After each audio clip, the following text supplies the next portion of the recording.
예, 마태복음 18장을 같이 은혜를 하겠습니다. 이런 양을 찾아서 이렇게 장 주제를 정했습니다. 큰 자가 되는 길. 나의 천사가 하늘에 있다. 길 잃은 그 양을 귀하게 여기자. 70번씩 7번까지 어떻게 하라고요? 용서하라는 얘기죠. 큰 자가 되는 길. 18장 1절에 바로 그때 제자들이 예수님께 나와 이르되 천국에서는 누가 가장 큽니까? 그래서 주님께서 어린아이를 데리고 가운데 세웠어요. 누구든지 회개해서 어린아이와 같이 되지 않으면 천국에 들어가지 못한다. 하늘 왕국이죠.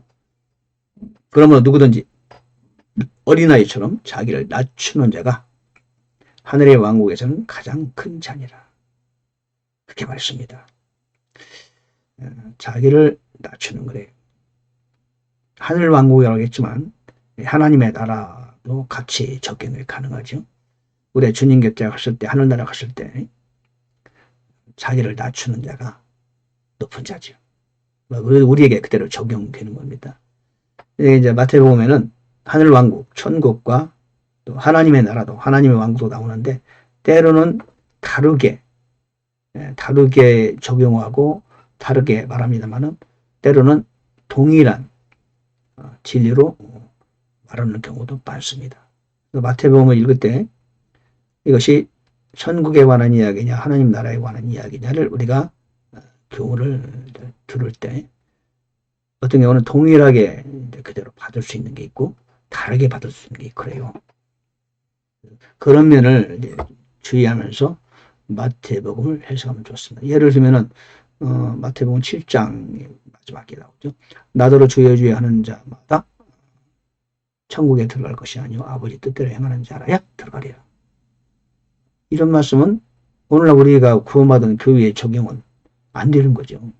근데 그 말씀을 교회에 적용하고 성경에 나와 있으니까 우리도 그렇게 해야 한다. 그러면 이제 큰 문제가 발생하는 거죠. 그래서 마태복음은 그런 면에서 매우 주의해서 해석을 해야 됩니다. 적용도 마찬가지고. 어떤 말씀은 우리 교회에 그대로 적용이 가능하지만 어떤 말씀은 적용하면 안 돼. 그렇게 적용하면 안 되는 그런 말씀이 있다는 얘기죠. 오늘 본문 말씀은 동일하게 적용이 가능하죠. 그죠? 우리 교회의 교훈, 주는 교훈. 어린아이를 받아들이고 어린아이처럼 돼야 된다. 그런 자세로 하나님의 나라를 받들 때 이제 하나님 기뻐하시고 큰 자가 되는 것이다. 이 땅에서 우리는 작은 자를 선택해야 되는 거죠. 그래야 주님 앞에서 우리는 큰 자가 되는 것이다. 두 번째는 나의 천사가 하늘에 있다. 아주 이번엔 좀 특별한 그 교리입니다. 이 말씀 꼭 기억하시면 좋겠어요. 10절에 보면요. 너희가 이 작은 자들 중에 하나라도 없이 여기지 않도록 조심하라. 내가 너희에게 이르노니 하늘에서 그들의 천사들이 하늘에 계신 내 아버지의 얼굴을 항상 배우느니라. 그러셨어요. 그러니까 이제 본래는 그 말씀을 하려고 한 게 아니고 처음에는 시작이 그게 아니었죠. 실족하게 하는 일들을 인하여 화가 있다. 만일 내 손이 너를 실족하면 잘라버리라. 내 발이 너를 실족하면 찍어버리라. 차라리 절룩거리거나 불구가 된 채 영생에 들어가는 것이 두 손과 두 발을 가지고 불에 던져지는 것보다 낫다. 그랬어요. 이거는 조금 오늘날 교회의 구원의 어떤 조건과는 약간 다르지요. 우리가 어떤 실족하는 것 때문에 있다고 해서 지옥 가고 구원받고 그런 건 조금 적용이 어렵잖아요. 근데 여기서 제가 이제 관심을 두는 것처럼 10절에 보니까 하늘에서 그들의 천사들이 하늘에 계신 아버지의 얼굴을 항상 비옵는다. 그렇죠? 그러니까 이게 지금 작은 자들이라고 그랬거든요. 그러니까 이 땅에 존재하는 모든 사람의 천사가 하늘에 있다는 겁니다. 그리고 항상 하나님의 얼굴을 비옵는다는 거죠. 그러니까 각 사람에게는 각 사람의 천사가 있다는 겁니다. 그런 거죠. 놀라운 거죠. 인간의 어떤 정체성, 사람이란 어떤 존재인가에 대해서 영적 세계에 관하여 눈을 열어주는 그 구절이 바로 18장 10절 말씀이에요. 저와 여러분의 천사도요, 하늘에 있다는. 그리고 내가 행하는 그 모든 것들을 그래서 다 그대로 표현한다는 겁니다. 예수님께서도 십자가에 죽으시고 무덤에 있으실 때 예수님의 시체는 안 보이는데 두 천사가 있었어요. 하나는 빛나는 옷을 입은 천사였다. 마치 예수님의 모습을 그대로 보여주는 모습의 천사였다. 예수님의 천사가 보여요. 그래서 또 다른 천사가 하나 있었죠. 그런 말을 하잖아요. 사람이 죽으면 나의 천사가 오고 또 다른 천사가 하나 더 온다. 두 명의 천사가 온다더라고. 천사를 한 명, 두 명 해도 되나? 어쨌든 저와 여러분은 분명히 개인적으로 우리의 천사가 있다. 우리가 그렇게 귀한 존재라는 거죠.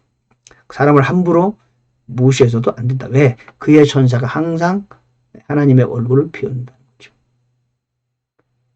사람을 우리가 책망하고 때로는 혼낼 수는 있지만 그 인격 자체를 무시하면 안 되죠.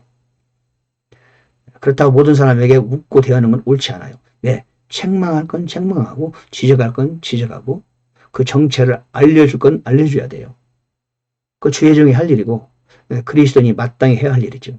우리의 자녀들이 잘못하면 휘처리를 때려쳐야 돼요. 부부간에도요. 아내는 남편에게, 남편은 아내에게 정확히 올바른 말을 해줘야 돼요. 그러기 위해서 부부를 만들어 놓은 겁니다.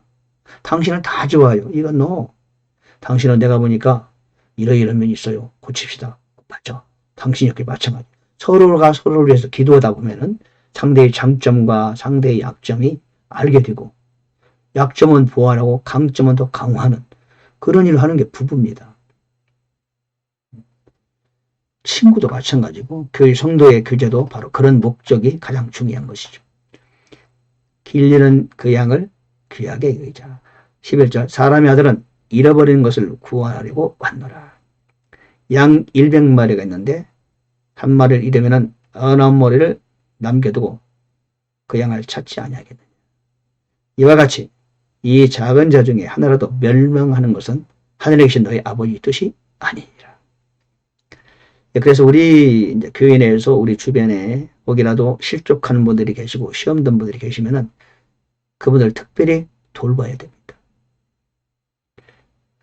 왜? 그 하나라도 망하는 것을 하나님 원하지 않으세요. 더 기도하고 더 돌보고 더 관심을 갖고 특별히 기도를 많이 하고 더 사랑을 가지고 해야 되는 거죠. 길리는 그 양이 더 귀해요. 근데 우리는 신앙생활을 하면서 믿음 좋은 사람, 교회에서도 어떤 지위가 있는 분들에게만 관심을 갖지 초신자나 작아 보이는 분들에게는 별로 관심을 안 가져요. 그러면 안 된다는 거지. 오히려 교회 생활할 때 분명히 교회 출석 잘하다가 잘 안 나오는 분이 계셔. 그런 분들 이 모임 중에서도 뭔가 시험에 빠지는 것 같은 느낌이 들어. 걱정, 근심에 쌓여 있어. 그런 분들에게 관심을 가져야 되는 거죠. 그럴 필요가 있잖아요. 70번씩 7번. 내가 몇 번이나 용서해야 됩니까? 7번 용서해야 됩니까? 그러니까 예수님 말씀하세요. 아니라 7번이 아니고 70번씩 7번까지라도 용서해야 된다. 예.